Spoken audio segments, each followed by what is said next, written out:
ماتش خلص كنا ممكن نكسب فيه مرتاحين جدا اصلا، بس يعني عملنا ماتش حلو وسجلنا اهداف، محوشين طول 3 ماتشات اهداف، ما سجلناش غير في ماتش واحد.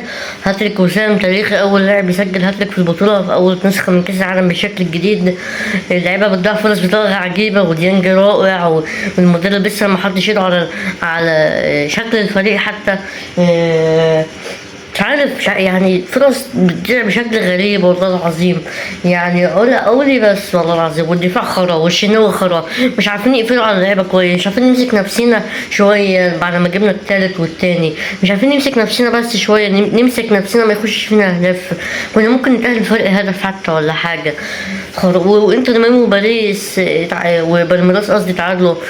خلاص تأهلوا هما الاتنين، وبالميراس وبوتافوجو في نص دور 16، وباريس وانتر ميامي الفرقتين هيطلعوا اصلا من دور 16 يعني.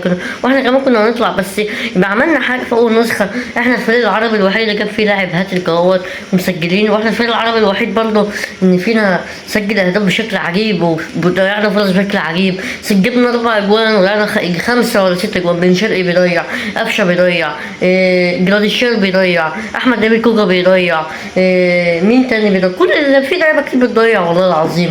وديانج رائع، ورمضان رائع، وزيزو اللي كان يستحق ان هو يجيب جون، بس جه في الاخر ما حدش كان بيباصي، حتى هو زهو عمال يعمل لهم كده. معلش التليفون بيتهز كده، بس بصراحه انا مخنوق اصلا وبصور الفيديو ده بعد ماتش يعني بسرعه كده، عايز انام، ماتش قادر افتح عيني اصلا يعني. يا حبيبي يا اهلي، يا حبيبي يا اهلي، على الساعتين انت سهرتهم لنا. متعه في اهداف، في لعيبه بتجيب ولعيبه معاك ممتعه. في بن شرقي حسيته مشطب والله، مش عارف احنا جايبينه عشان هو لعب حلو، ولا عشان كاس العالم اللي احنا طلعنا منه اصلا، ولا عشان هو ايه بالظبط يعني.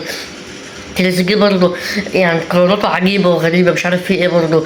في الشوط الأول في كورة كده كان طالع ما بصهاش حتى وشوطها. جراديشار بيضيع وجون فاضي، عمر كمال بيشوط على الفاضي، محمد هاني حتى في الكورة الأخيرة بيشوط برضه. كلنا بتروح وبتشوط بتجرب، يمكن تيجي معاهم كده زي ما بتيجي وما بتجيش برضه. الكورة مستقبية إن هي تخش الجون وتخلينا نفرح فرحة زي الناس حتى. مش عارف والله، المدرب بيعمل المدرب ولا يعمل اللعيبه اللي بتظهر الفرص، بس المدرب مش هينزل يحط الفرص دي برجله يعني، وعمل اللي عليه ونزل خطه ونزل تغييرات ولحق نفسه هو اللي نزل ديانج بدل حمدي عشان يقفل نص الملعب كويس. وسام سجل هاتريك وعمل اللي عليه واتصاب وقدر الله يعني، حاجه مش بايدينا، وطلع وصلح غلط ان هو جاب الجون في نفسه.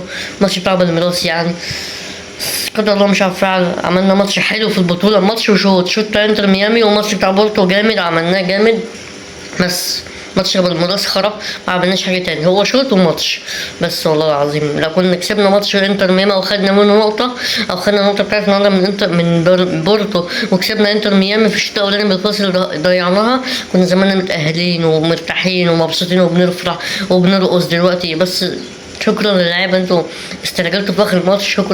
شكرا للمدرب برضه، شكرا للجماهير اللي حضرت، شكرا للام بي سي نزعت لنا الماتش عشان ما تعرفش نتبهدل بره في الشوارع في توقيت الماتشات ده. شكرا كل حاجه. بس صباح على خير، السلام عليكم، اشوفكم في فيديو جديد بس في الدوري الانجليزي ان شاء الله الاسبوع ده. سلام.